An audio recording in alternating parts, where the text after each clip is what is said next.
Yeah. And I just went to.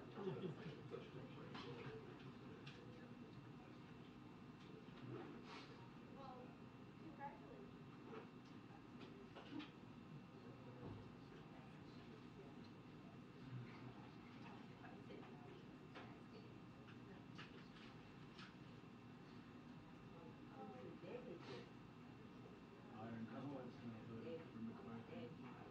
They like the election of McCarthy. Really? Do we think it's going to happen? Well, 5 have already flipped to McCarthy. 20. Oh, really? Yeah. But they're in like the C. Yeah. So it's, I mean, but 5 of the 7 who have voted. So it could be close. Oh. But I mean, it's Including Byron Donalds, just voted for McCarthy. Gates and Boebert nominated different people though. So.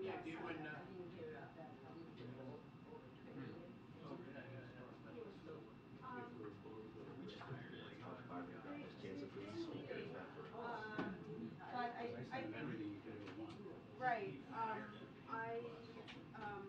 not sure, I'm not, I don't go to their meetings, I'm not like party to. I try not to be. Okay, that I can understand. Anyway, thanks for the it makes sense. That's the best answer. Yeah. Trying to take you off the line. Yeah, I mean, I might just say thank you. Then who would? Thank you for the relief. Just, a few days off. This is a very good deal for both of us, right? So, I got these AirPods. Oh, yes. And I took a little bit, but I haven't successfully paired them. Attention, 2 minutes to the parks briefing, 2 minutes to the parks briefing. Thank you. You're so Deus Ex Machina. Yeah, it is amazing. I was at Starbucks and put them in without any sound going into them. And I was like, I'm not going to hear my name when they say my drink. Oh my gosh, it's amazing. Yeah. So wait till you try them on a plane. It's amazing. Cancel about that. But you also have for places like if you do want to still hear some stuff. There is the transparency mode. Yes. Which So you have to like do that on your phone, right? You can do it. You can do it with. We're all doing the thing. Special You can squeak. When I paired it, they told me about transparency. Yeah. Yeah, you can also hold it right here, but like 2 seconds. I am the help. There you go. You're welcome. I defer to the help. Oh, but it's really happening. Your computer's been. Now, I did forget that you have one of those unmentionable computers, so it won't sync as well with your conventional computer as it usually is. Real. My mom's and our grandma and our It is. I mean, I know that he's judgy. You have one of these hoi polloi computers. Oh my God, you all do. Sure. Yeah, I love my And mine is that. and mine is not bursting open and trying to catch fire like my previous one. The battery life is Sheer is judging us for not having Apple phones.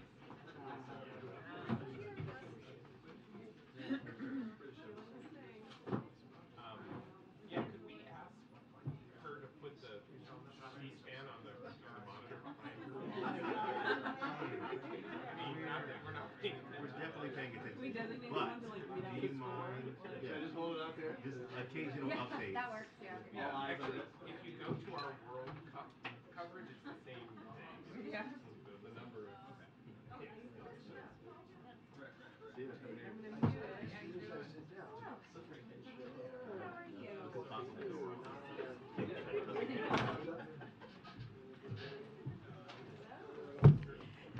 All right, good afternoon, everybody.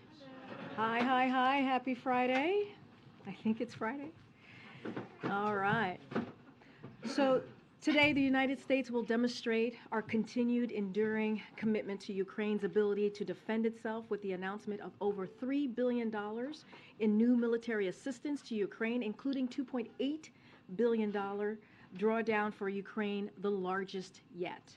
My colleagues at the Department of Defense will brief on this in further detail later this afternoon, but the package is expected to include the Bradley infantry fighting vehicles we announced just yesterday, self-propelled howitzers, MRAPs, and other armed personnel carriers, Gimlers, rockets, surface-to-air missiles as well, anti-vehicle landmines, ammunition, and other items from DoD inventories, as well as $225 million in foreign military financing for Ukraine to build the long-term capacity and modernization of Ukraine's military.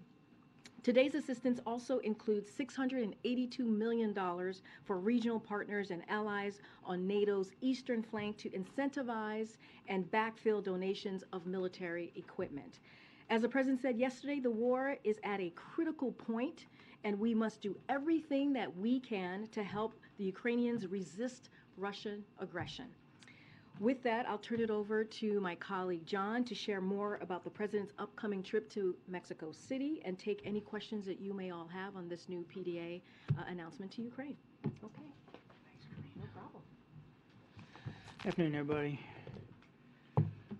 President's very much looking forward to heading to Mexico City for the North America Leaders Summit next week.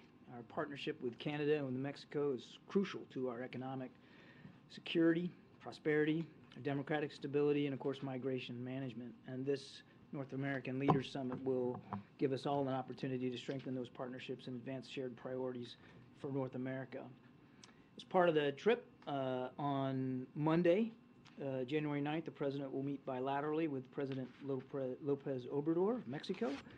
Then on Tuesday, January 10th, he'll have a chance to meet bilaterally with Prime Minister Trudeau of Canada. And then later that day, later on Tuesday, all three leaders will gather together for the formal agenda of the 10th North American Leaders Summit. Since taking office, President Biden has built and strengthened solid institutional frameworks for cooperation in North America on issues that, of course, span economic development to security to migration, all in order to produce concrete results and in a way that will help extend all that security and prosperity well into the future. As an example, quite frankly, of the strong cooperation that we have in the region on migration, we've implemented innovative approaches, just particularly with Mexico, to help address the challenge of irregular migration, which have led to some significant progress. And I think you saw yesterday the President talked about this, as well as Secretary Mayorkas, and refer you back to their comments about some of the new policies and initiatives that are in play to both expand legal migration and pathways to legal immigration, as well as to crack down on enforcement. Now, we're also making strides alongside our partners to address the significant drug issues around the border, particularly with respect to fentanyl, and seizing record levels of that before it enters the country. In fact, since August of last year, Customs and Border Patrol agents have seized more than 20,000 pounds of fentanyl. It's an ongoing effort. It's not something you can ever take your foot off the gas on, and we're going to continue to do that as well, and that will be certainly part of the discussion down in Mexico City. In fact, as you know, the North American Drug Dialogue, which includes efforts to increase information sharing on precursor chemicals and strengthening our public health approaches for prevention, harm reduction, treatment, and recovery services, has been very successful, and again, we're going to continue to work on that.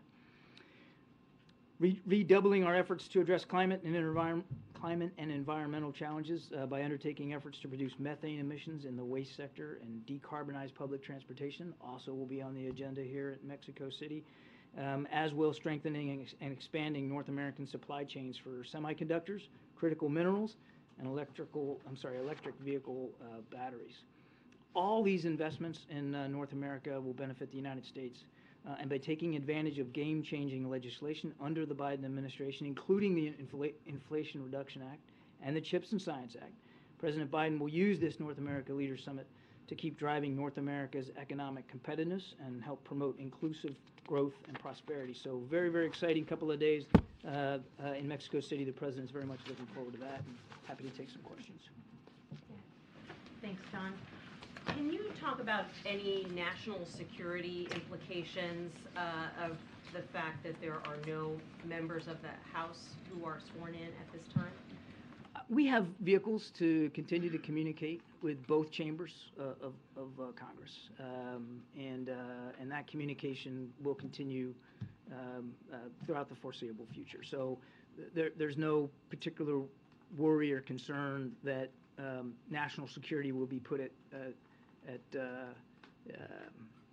significant risk here, because we do have ability to continue some level of communication. But there are members who have said, for example, they can't get a security clearance right now, so they can't receive classified briefings. Sure. They've sent requests to various agencies like the IRS. They've been told they have to wait until they're sworn in. So what kind of impact does that have on the government's ability to function? Well, there's obviously going to be some impact here as new members are waiting to get cleared and get committee assignments and all that. I don't want to suggest that there's not going to be any national security impacts. But in terms of the American people worrying about whether the federal government and this administration can continue to look after our national security interests, that should not be an overriding concern. There are vehicles and ways in which we can continue to communicate key priorities and developments. Even such as the notification over this presidential drawdown package that Karine just announced. All that was done, appropriately. So that work will continue. Mm-hmm. Thanks, Karine. Can we talk about why is now the right time to send Bradleys to Ukraine? Obviously, the Ukrainians have been asking for them for some time. Is there any kind of new security threat that's motivating this? So the aid that we provide Ukraine from a security perspective is very much in keeping with two things. One, the needs that they have in the moment and our ability to provide those capabilities to them, but also taking a look at what the fight is likely to be going forward. Now, in recent weeks, we've all been very focused, rightly so, on what was going on around Kherson down in the south. But the fighting in the east, particularly the Donbass region, has been particularly vicious in recent weeks. And we see every indication that the Russians continue to want to propagate their efforts in the Donbass, particularly around Bakhmut. And we've talked about that, I think, at some length. And that area of Ukraine, it's a lot of farmland, a lot of open ground, and it lends itself well to the kinds of capabilities that are in this particular PDA package. And the Bradley fighting vehicles are very significant in terms of being able to do what we call combined arms maneuver warfare. You might remember the Pentagon just recently said they're going to start training at a battalion level Ukrainian troops outside the country on combined arms maneuver, because that's really what they need to help continue to improve their ability in that area of Ukraine. So it's very much tied to the war that we're seeing on the ground right now and what we anticipate we'll see throughout the winter months. We also talked about the fact that we didn't think fighting was just going to stop in the winter, that these two sides were going to continue to slug it out, and that has occurred. And I think, again, the Bradleys are just one capability. Take a look at the whole package when you see the Pentagon. They'll lay it out more in depth this afternoon, but you'll see that the whole package that goes along with this is well suited to the needs that the Ukrainian armed forces have right now. Thank you. I have two foreign policy questions, John. First, on the Wall Street Journal is reporting that the administration is in tension with Saudi Arabia and they might not go ahead with the review. Can you comment if this is actually accurate and how far are we in the review? And second, on Turkey, as you know, there is this kind of rapprochement between Turkey and the Assad regime with the mediation of the Russians. Do you believe that this is the right step from the administration point of view, and will the Kurds pay the price for this? So the second question, the short answer is no. We haven't normalized relations with the Assad regime, and we wouldn't encourage any nation state to normalize relations with the Assad regime. But we'll see where these talks go and what actually comes out of this. I don't want to get ahead of where they are, but we obviously don't support normalization with Assad. I'm sorry, your first question was Saudis, thank you. The president has been consistent and clear that he wants this bilateral relationship, like any bilateral relationship we have, to be well suited to the interests of the American people and to our national security. And we're going to continue to take a look at that relationship. Look, Saudi Arabia is a strategic partner, 80 some odd years. And it's important that that strategic partnership continue, but it's also important that it continues in a way that is completely consistent with our values and our interests. And the president wants to continue to take a look at it to make sure that that's the case. Thanks, Greg. John, two questions. One, you outlined a little bit, but I wonder if you could say what specific actions the administration would like to see Mexico take to stop fentanyl production and smuggling? Well, I don't want to get ahead of the actual summit. They're going to talk about a lot of this, and Mexico already has taken significant steps. You saw just, I think it was yesterday, arresting Mr. Guzman, a key fentanyl trafficker. That is not an insignificant accomplishment by Mexican authorities, and we're certainly grateful for that. So we're going to continue to work with them in lockstep to see what we can do jointly to try to limit that flow. But it's significant. And again, as I said, it's not like we haven't had some success. I mean, 20,000 pounds is a lot, but it just keeps coming. And so we've got to make sure that that we are doing what we have to do in our own authority and on our own, obviously in sovereign U.S. territory, but that we're continuing to work with Mexico and partner with them. Just one follow-up. Was the U.S. involved in any way in Guzman's arrest? And is there a push for him to be extradited? This was a Mexican operation, and so I'll certainly let the Mexican authorities speak to that, and I'll refer you to DOJ on extradition issues. That's beyond my scope. Thank you, Kareem. John, with the new parole program that you guys announced yesterday, is there any risk that because now those who don't qualify for the program, they won't have any incentive to turn themselves in, as a lot of people have been doing when they illegally cross the border, and that could increase the number of gotaways? First, I would definitely refer you to DHS for more detail on this. What we're trying to do with this new parole program, because we watched how it worked with Venezuela, by putting in place a process where a legal pathway was available, we were able to reduce by 90% Venezuelans who were trying to come into the country illegally. So we have some tangible results here that we can apply now to these additional 3 countries that Secretary Mayorkas talked about yesterday. And so we feel there's great promise here. The idea, Jackie, and I couldn't speculate about your question, but the idea is to increase the legal pathways available to people and put in place a nice, safe, orderly process that is humane and gives them the hope that they're looking for. At the same time, being able to crack down on enforcement. And cracking down on enforcement is not an insignificant part of what the president announced yesterday, including adding now another 300 agents to the border. And he looks forward to going down there this weekend and seeing that enforcement and that process in place for himself. I understand what the objective is, obviously, but as the pilot program with Venezuela was happening and did reduce the number of crossings by 90% over those first few weeks that it was in place, the number of gotaways did skyrocket too at the same time. And so my question is, does the fact that if you cross illegally, it makes you ineligible for this program, does that now disincentivize people to turn themselves in and then make part of this problem harder? It's difficult for me to get in the mind of every individual that may have already crossed over illegally. What they ought to know is that we are going to be making sure that we're increasing our ability to enforce these policies and to crack down on illegal entry. And I'm sorry? With more agents, or? Yes, I mean, obviously, the president's going to order another 300 to the border, and he's working in lockstep with Secretary Mayorkas on whatever other avenues might be appropriate in terms of better enforcement. But I can't get in the mind of everybody who may already be in the country. They ought to know that, as Secretary Mayorkas, I think, said very eloquently yesterday, we're not only a nation of immigrants, we're a nation of laws. And we are going to scrupulously follow the law, and we expect them to as well if they want to become legal citizens of the United States. Can I follow up quickly on Ukraine? John, when will those Bradleys arrive, and will they have tank-killing tow missiles on them? I'm not going to get into the specific kitting out of each Bradley vehicle. Is There's, that a part of this package? I won't, again, I'll let the Pentagon speak to the details of how each vehicle may be or may not be fitted out. It will be some time before they can actually get into country.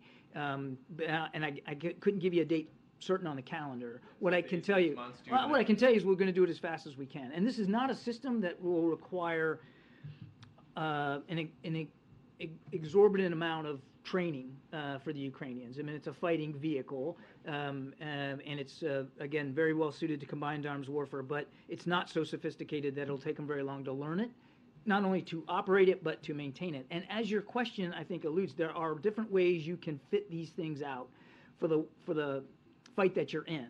And I don't know, and again, I'd refer to my Pentagon colleagues, I don't know that they've made all those decisions per each vehicle just yet. You just asked, you were just talking about training, just to follow up on that. On Patriot missiles, has that training begun in earnest somewhere in Europe? They wouldn't identify the third country in which it would occur, but is that training begun of the Ukrainians who would use the Patriot I'm not battery? aware that the training has actually begun. I certainly would refer you to the Pentagon for specifics on that.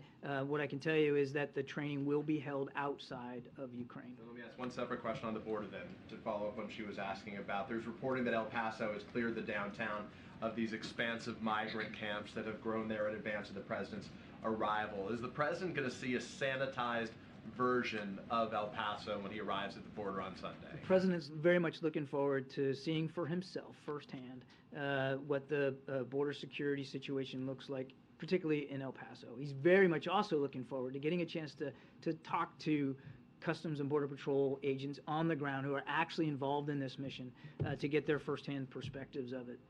Thank you, John. Yeah. Thank you. John, so first of all, I would like to follow up on Ukraine. Was the decision to provide the biggest package to the date connected or made in response to a possible new Russian offensive and escalation? And do you think Ukraine is much better prepared now to counter this new offensive if Russia do that, if it comes from the north, for example? And a second one on Mexico, should we expect any agreement or announcement of funds while the president is in Mexico? I won't get ahead of the president's trip to Mexico and any announcements he might make. I'll reserve that for the president. Again, very important agenda, 3 big topics: climate change, migration, and drugs, particularly fentanyl, and the president's looking forward to addressing all 3. I'll save the announcements for the president. As for the timing, these drawdown packages, as you know, have been occurring about every couple of weeks or so. So this is the latest iteration. I think it would be incorrect for you to conclude that the specific amount was sort of driven by rumors or reports of a Russian counteroffensive. They are driven by an ongoing iterative conversation that we're having with the Ukrainians literally every day about the fight that they're in now and the fight that we expect them to be in going forward. We said, as I said earlier, we said weeks ago, we did not expect the fighting to stop in the winter. It hasn't. In fact, in some places, it's become even more vicious, Donbass particularly. And so we want to make sure that the Ukrainians are well kitted out and well suited for the fighting that they're going to be facing in the next couple of months. Do you think Ukrainians are better prepared now to counter? The Ukrainians have better prepared. They are and have been able to maintain a quite impressive level of readiness for what they're facing.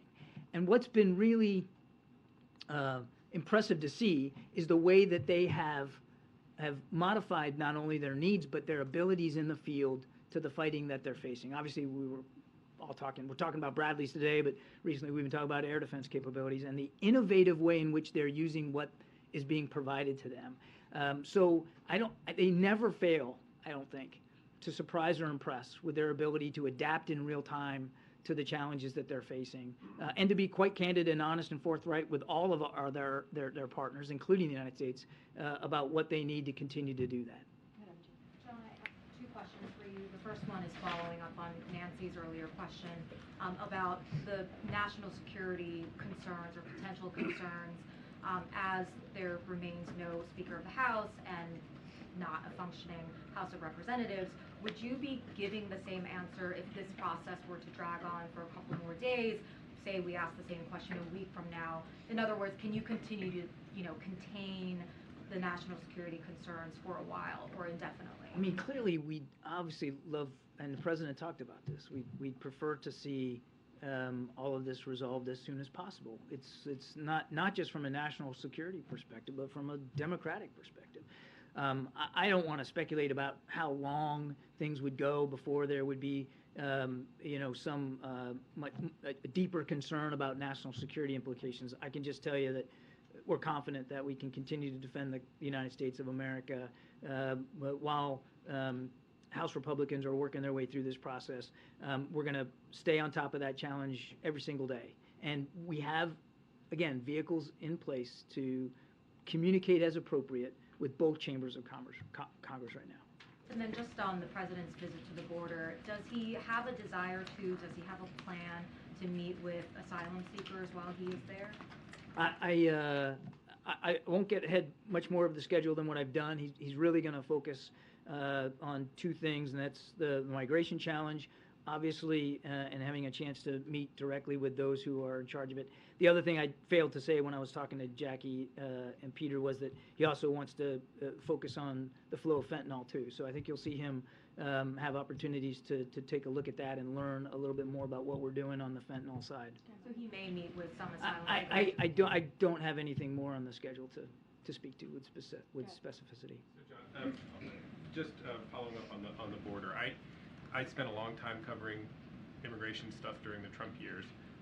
I never saw more damning quotes from immigration advocacy groups and human rights groups during the Trump years as I saw yesterday towards this administration. Just reading one to you, Eleanor Acer, who's one of the leading advocacy people, heads up a refugee group, called what the president did yesterday a humanitarian disgrace. And that was echoed across the board in literally scores of emails I got from every humanitarian group. What does the administration say to the overwhelming consensus from people who advocate on behalf of asylum seekers and refugees and migrants that what the president did yesterday was a humanitarian disgrace? Well, obviously, we take a different view. What we would say is that this is a president who understands that safe and legal immigration into this country is a key cornerstone of our own security and prosperity, and that he is advancing ways to improve those legal pathways to entry. I mean, he dramatically increased the number of refugees that we're willing to take in from nations in the hemisphere. He also improved the process by which people seeking asylum can do that in, again, a legal, safe way. And we're also obviously have to make sure that it's legal migration we're focused on, and that the illegal migration is curbed as best as we can through more stringent enforcement mechanisms. So it's a balance, and the president's trying to strike that balance. But he is, and I think you saw it in all the initiatives that were announced yesterday. I mean, there's striking that balance. You can't forget that we do, as a nation of immigrants, have an obligation to provide better tools and pathways for them to come in. I'll say this. On his first day in office, he put before Congress an immigration reform bill that has yet to be acted on.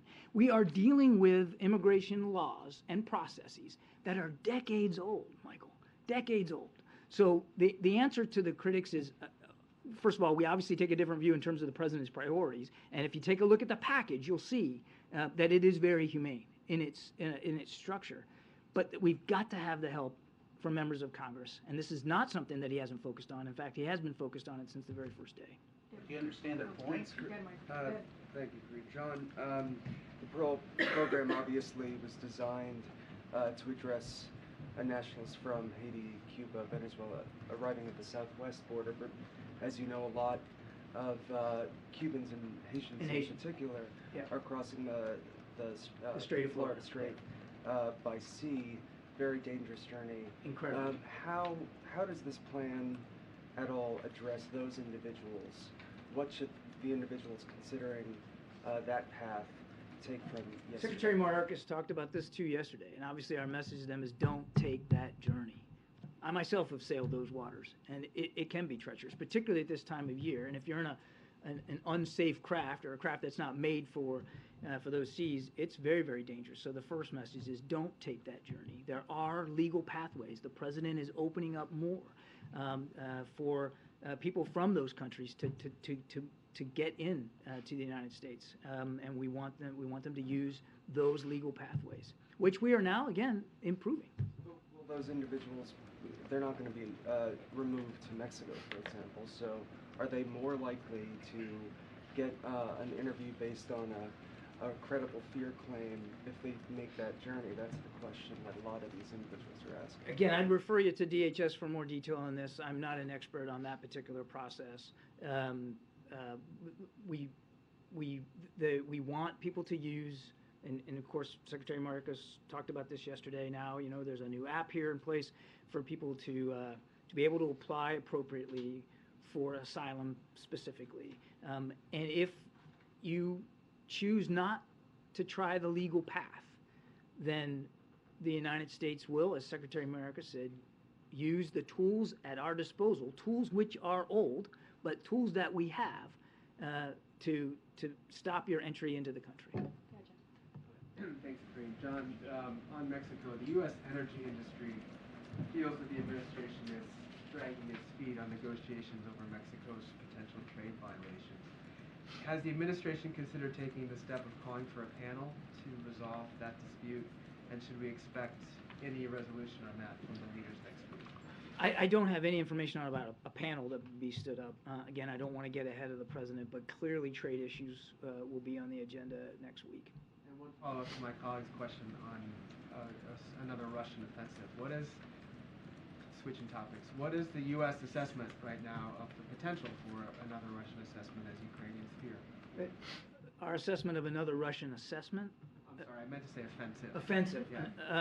Assessment of an offensive. Very eloquently put. Not really. I was trying to throw you a bone, buddy.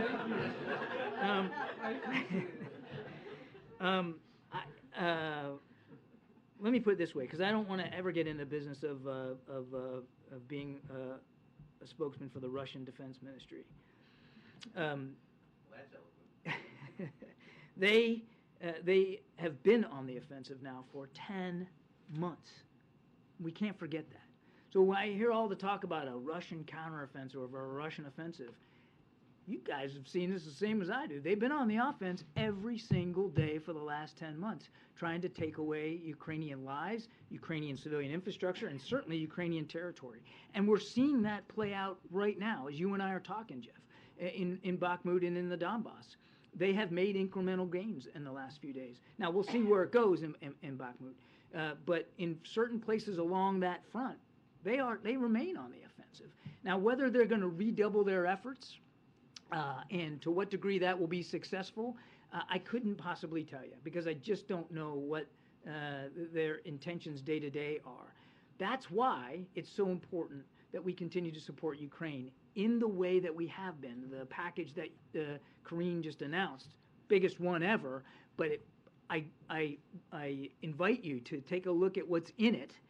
And you'll see that we really are trying to tailor the support we're giving to Ukraine for the fight that they're in and the fight that we expect them to be in over the next couple of months. And we certainly expect over the next couple of months that the Russians aren't just going to throw up their hands and stop or just dig in.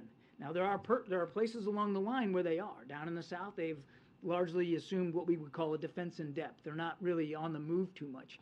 But that is not the case in the northeast, up in the Donbass region. So, again, I won't speak for their specific tactical plans. They have remained on the offense in places in Ukraine. We think that's going to continue, certainly for the next couple of months, and that's why this package was so important today. To follow on Michael's question about the pushback that the president's immigration plan is receiving, I guess to put a finer point on it, one of the central criticisms is that the administration is expanding Title 42 while also claiming to be preparing for it to end. So when it comes to Title 42, are you trying to have it both ways? No. I mean, right now, Title 40. First of all, the Title 42 is a public health order. It's being used and was used by the previous administration as an immigration policy. It's not. What we need is real immigration reform, and for that we need legislation that we have sadly not seen.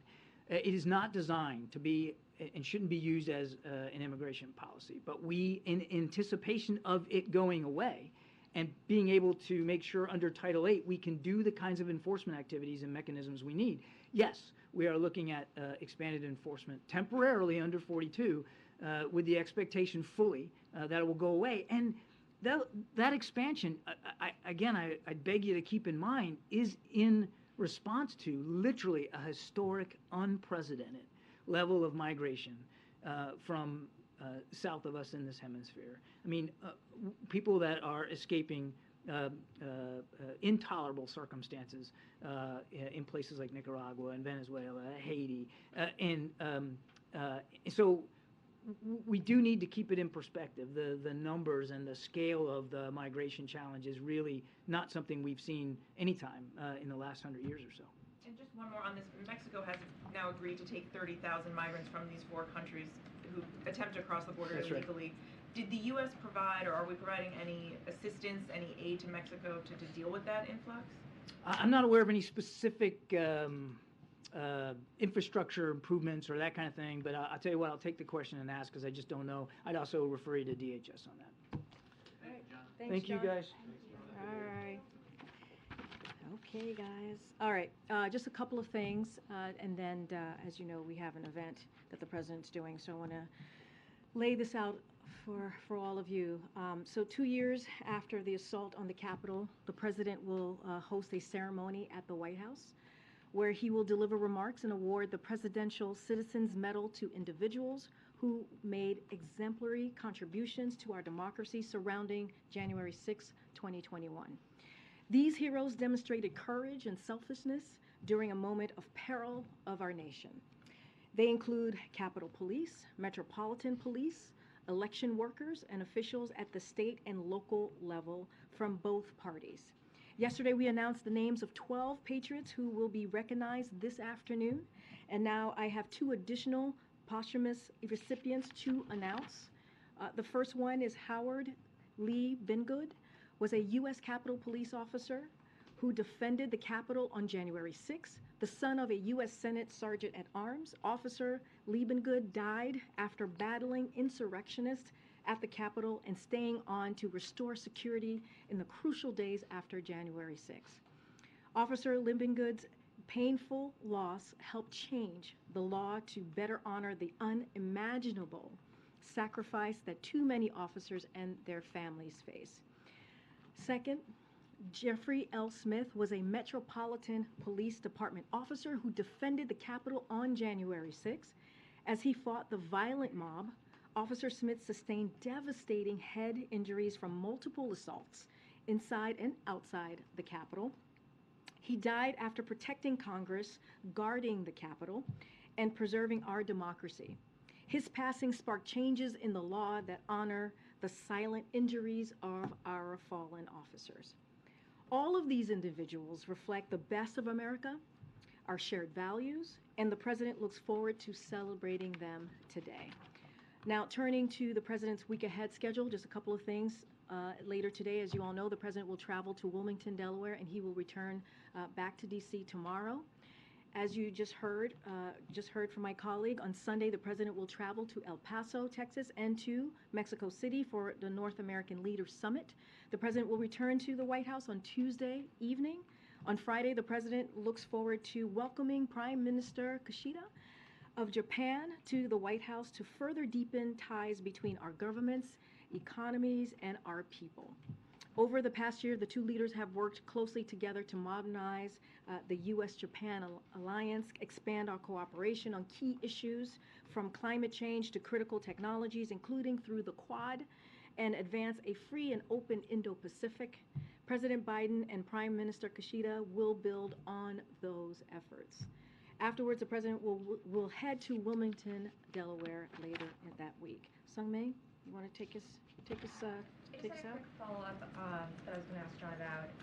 Does the White House believe the arrest of Guzman was timed intentionally at all ahead of next week's summit? So, look, I'm not going to get into speculation here, or from here, I would have to refer you to the government of Mexico to discuss that particular question. That is something for them to address. And following up on a version of what Nancy was asking earlier, does the White House, the administration, have any clarity on whether members of Congress who haven't yet been sworn in can actually do services on behalf of their constituents? Can they contact federal agencies? If they can't interact, then how is the administration stepping in to help people who need help from the IRS or USCIS or other agencies? So our administration is going to do everything that we can, all that it can, to ensure that the House of Representatives is kept informed as needed, right? And including of course, on matters of national security, we are going to do everything that we can from here. Agencies can continue to help House offices with constituent services to extent possible, consistent with the law and House rules and practices. For more specifics on the individual caseworks or programs, I would refer you to those specific agencies. I know the IRS has come up during this briefing. But look, here's the thing. We hope that the House resolves this soon.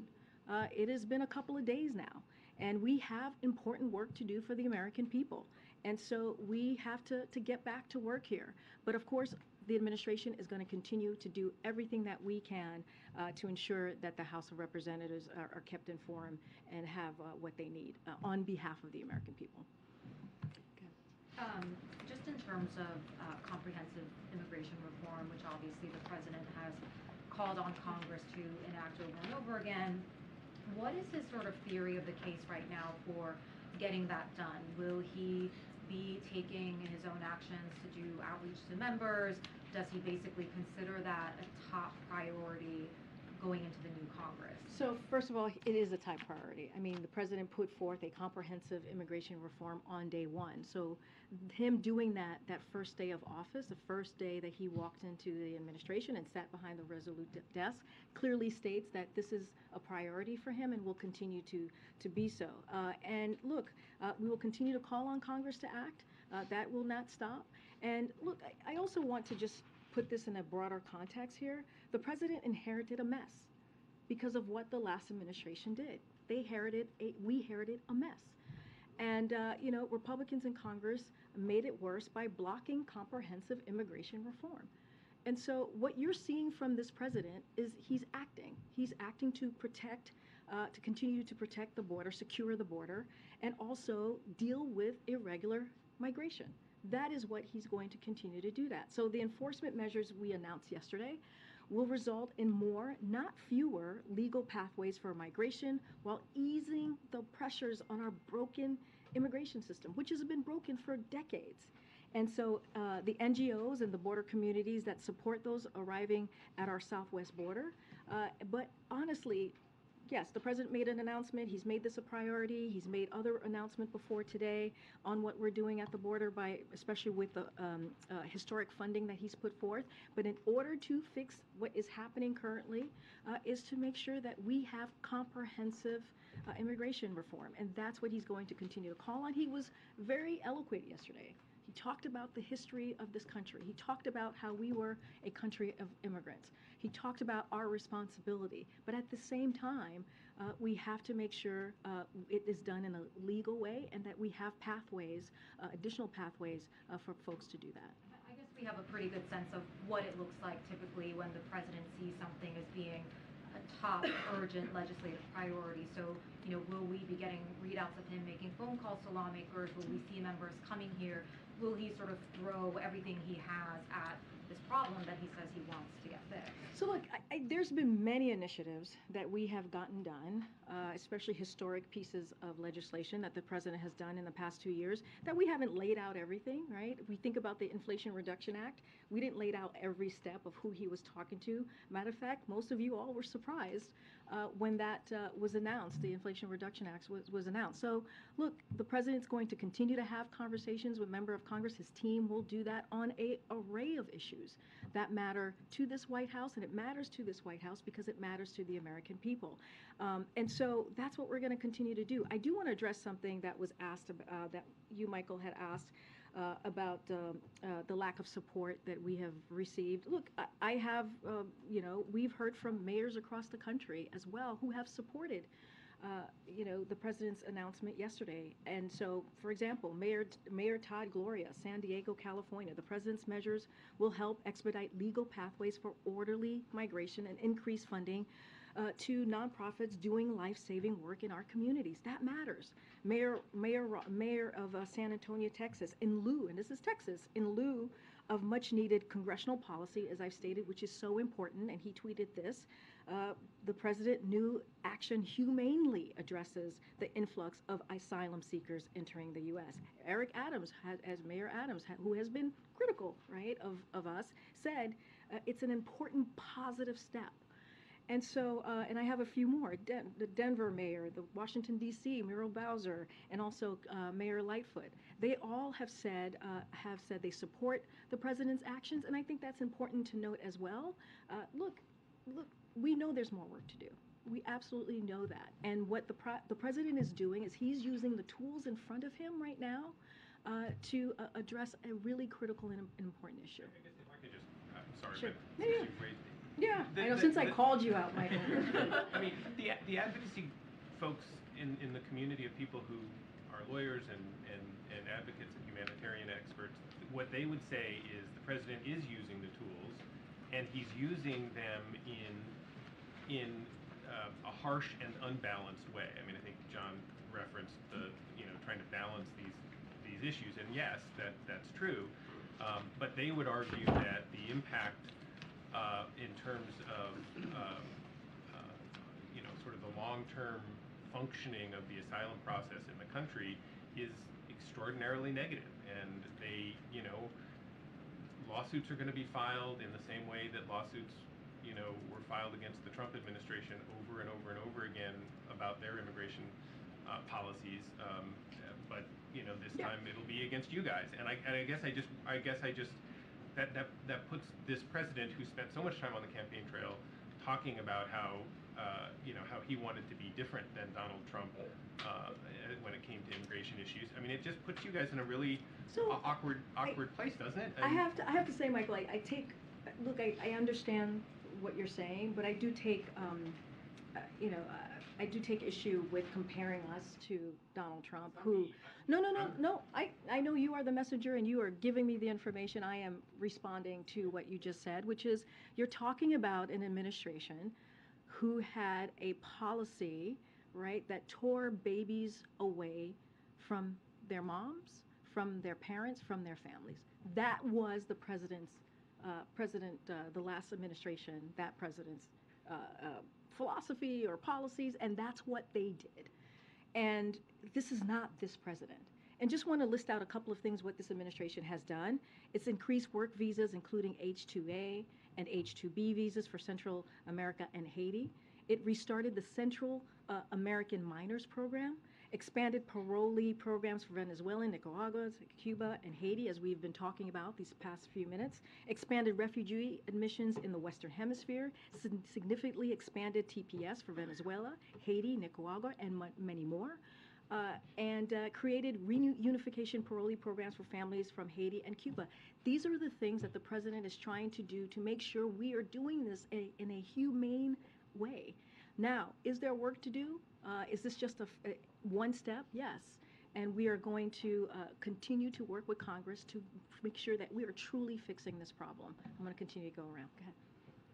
So I wanted to ask about how the White House is looking at what's happening in Congress right now in terms of the prospects of potentially raising the debt ceiling and then even further potentially forgetting even government spending deal next year. So look, as it relates to the debt limit, our position has been very clear here. We have said that we should not be using the debt ceiling as a matter of political brinksmanship. We've been very clear. If you look at what Republicans in Congress did three times during the Trump administration, is that they were able to deal with it in a way that was responsible. Right? They voted 3 times, again, to lift the debt ceiling. And so Congress must, once again, be responsible. They must address the debt ceiling. It is a shared responsibility to pay previous debts made by presidents and Congress on both sides. This is not a partisan thing. This should be a bipartisan effort. And we're talking about including that $8 trillion in debt from the last administration. So again, and let me add, and you've heard the president say this, you've heard me say this is a president that has lowered the deficit in the largest one-year reduction in U.S. history. So he is putting forth pieces of legislation that is lowering the deficit. So we are doing it in a responsible way, and we are asking Congress to do the same. Yes, you announced just a few minutes ago that 2 additional officers were going to be awarded medals posthumously. Why were they announced today and not yesterday? No particular reason. We just wanted to make sure that we were able to have something to give to all of you in the briefing room, but there's no particular reason. We've been talking to families, talking to individuals about what we were trying to do today's Friday, on this really critical, important day, on lifting up and honoring the heroes. There's no particular reason, but wanted to give you all an opportunity to have a little bit of news in the briefing room. No. We wanted to make sure that we gave you guys a little bit of a news ahead of the event, but also we've been having conversations with families all through this week, and wanted to make sure we did this in a fulsome way, in a real way, that we captured as many people as we can. And we're not going to capture everyone, right? But our team has been having those conversations, again, with family members, with individuals, and these were 2 people that we wanted to make sure that were recognized. And so we decided to do this in the briefing room today ahead of the 2 o'clock. And regarding the Mexico trip, the Mexican government is very excited that President Biden will be flying into the new airport that Mexico's president is very fond of and really trying to promote.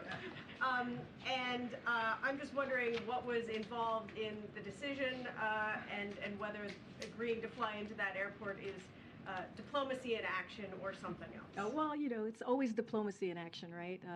Our diplomacy, our relationship with Mexico, one of our closest neighbors, is very important to this president. We have been working together with the government of Mexico, at least with this administration, this past 2 years. I don't have any specifics to lay out how it happened and the magic behind the decision, but again, I think it shows how important that relationship is, and also how we're looking to strengthen that alliance as well. Okay. Hi, thank you so much. To me, or? No, I've never. Camila. Okay, hi. Yes. Hi. So you addressed some questions about the border announcement yesterday. I wanted to ask about a particular component of it. We reported today that members of the Congressional Hispanic Caucus expressed serious concerns and frustrations to Secretary Mayorkas and some administration officials during a briefing yesterday about the announcement, particularly about this proposed regulation that would disqualify migrants from asylum if they enter the country illegally and did not ask for asylum in a country like Mexico. Is the administration open to changing that proposed regulation or even scrapping it in response to this feedback? And can you respond to the accusations that this is very similar to what the Trump administration tried to do back in 2019 to enact a similar asylum restriction? So look, I just want to say this is just the beginning of the rulemaking process with the ample time for comments, further conversations and discussion. No new regulations have been issued, much less finalized. So just want to be really clear. Our legislative affairs team, as well as teams of the Department of Homeland Security, have been in close touch with Congress, and we'll definitely continue to have those conversations. But I wouldn't, I'm just saying that this is just the beginning of that. As far as a comparison to, again, to the last administration, look, I would remind you that the Department of Homeland Security and the Department of Justice are still working, again, through their proposed regulation, and so want to be very careful there. But I want to also reiterate what Secretary Mayorkas said yesterday. We're creating a safe and orderly pathways for people who want to seek asylum in the United States to do so from where they are. without putting their lives in the hands of smugglers. And that is really important. That's why we always try to make sure that there is no misinformation out there, because that misinformation actually helps the smugglers and puts people's lives at risk. And for instance, as the Secretary said, people will be able to apply via a DHS app on their phone to make an appointment and arrive at a port of entry to make their asylum claim. Or they can seek to enter through the newly expanded parolee processes. That's not, I know people have been talking about an asylum ban. That is not an asylum ban. It's a safe, orderly, and humane process for seeking asylum. Again, we are going to continue to have conversations with members of Congress, with other,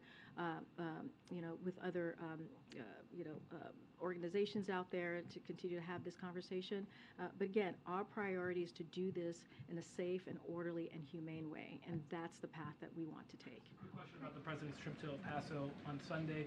Is he open to meeting with frontline Border Patrol agents, because Homeland Security officials have conceded that morale among those agents? Well, I think very low. my colleague said that that's one of the things that he is going to do, is meet with Border Patrol agents while he's down there. I don't want to get ahead of any specifics of that trip. We'll have more of that stop. We'll have more to share, but that is something that the president is going to do. Go ahead, Stephen. Thank you, Corinne. New York Mayor Adams, who you quoted earlier, is requesting $1 billion from the federal government to help deal with the migration issue in the city. New York has reportedly only been approved for $8 million. Does the Biden administration have plans to increase funding for New York and other cities, especially in conjunction with this new parole program? So as the Department of Homeland Security announced yesterday, we are indeed increasing funding available to border cities and those cities receiving an influx of migrants, in addition to strengthening ongoing coordination and collaboration across all levels of government. DHS is also expanding outreach efforts with cities to provide coordination of resources and technical assistance. We have been indeed facilitating coordination between the state and local. I think you've heard us say this before, state and local officials and also other federal agencies. But for any specific on that funding to New York City, I would refer you to DHS. But as I just stated, the Department of Homeland Security did announce additional funding. And so we are going to make those border cities definitely a priority as they're dealing with increased migration. Something that Mr. Kirby said. Yeah. He said that the people from these 4 countries are escaping intolerable circumstances. I looked at the most recent month of data for people who cross the border and how they're handled. And it seems that under this new program, and please correct me if the data is outdated, it seems like you might have a better chance crossing the border and being allowed to stay than applying for this program because there are only 30,000 slots per month. Look, I will go back to what I have said and what the president has said, I think very passionately yesterday and very precisely, which is that we are doing everything that we can to secure the border and to deal with irregular migration. That is a priority for this administration since day one. We understand this is one step. We understand to actually fix what is happening, this broken immigration system that we have seen for decades now, is to actually get legislation done. And so, look, what I have said and what many of us have said, like, we are ready to work. We are ready to put forth plans as we have. And, again, Republicans in Congress and Republicans officials across the country who have done political stunts are not. And if they truly want to deal with this issue, they would come to the table and they would work with us on immigration reform, true comprehensive immigration reform. And that's what we're going to continue to call for, and that's what you heard from this president. Go ahead. Thanks, Corinne. Can you tell us why is now the right moment for the president to visit the border, and what was the thinking that went into El Paso specifically? Did you look at any other locations, or was that always the place you wanted to go? So look, he wanted to assess enforcement operations and meet local officials who have been important partners in managing the historical number of migrants fleeing political oppression, as somebody just asked me about, and gang violence in Venezuela, in Haiti, in Nicaragua, and in Cuba. This is something that he wanted to see for himself. He will also, as I said many times just moments ago, as you heard him say, he'll call on Congress to fully fund his request for record resources for the Department of Homeland Security and advance the comprehensive, again, immigration reform and border security measures that is going to be needed. I don't want to get ahead. You'll hear definitely from the President clearly in a couple of days on what he has to say, or the next couple of days.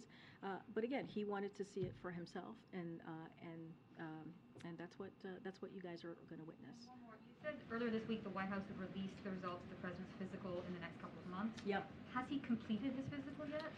I don't have any news to share about where he is with the physical. He would do it by the end of the year. Well, I think I had said in a couple of months. I don't think I've ever said in the end of the year. He said on Thanksgiving that he had completed part of his Right, physical. and I was asked, and I said it will happen in the next couple of months. And I've also said that it will be transparent, and we will share all the information with all of you, just like we did back in 2021. So there will be no change in how we share that information. And it's a later time frame than in Well, 2021? if you watched the president in November, you saw that he traveled to Indonesia, Cambodia, North Africa. He traveled across the country, and so he had a very hectic schedule. And I think that plays into what his doctors have said, right? His doctor has said is that he's in good health. He's in very good health, and that leads an active life, as we saw in November and in December. Go ahead, Joey. Yeah, thanks, Corinne. Oh, we have to gather. Joey, you're the last one. Well, real quick, following up on that question, I just want to clarify, why make the trip now, not 6 months ago, not a year ago? Well, we're clearly heading to Mexico City, so it Okay. made sense to go. It made sense to make a stop to see what border enforcement operations were like, and meet those local officials who have been impacted. And then specifically, what is the president looking for from Mexico to help with the United States immigration and migration challenges, in addition to what was announced yesterday, then Mexico willing to accept 30,000 migrants from each of those 4 countries, the return of them? So I'm not going to get ahead of the meetings that will be occurring in the next early next week. We will have a readout of those meetings and lay out the deliverables, and so we'll certainly have more to share. But look, when it comes to Mexico and Canada, they are, as you know, our closest neighbors.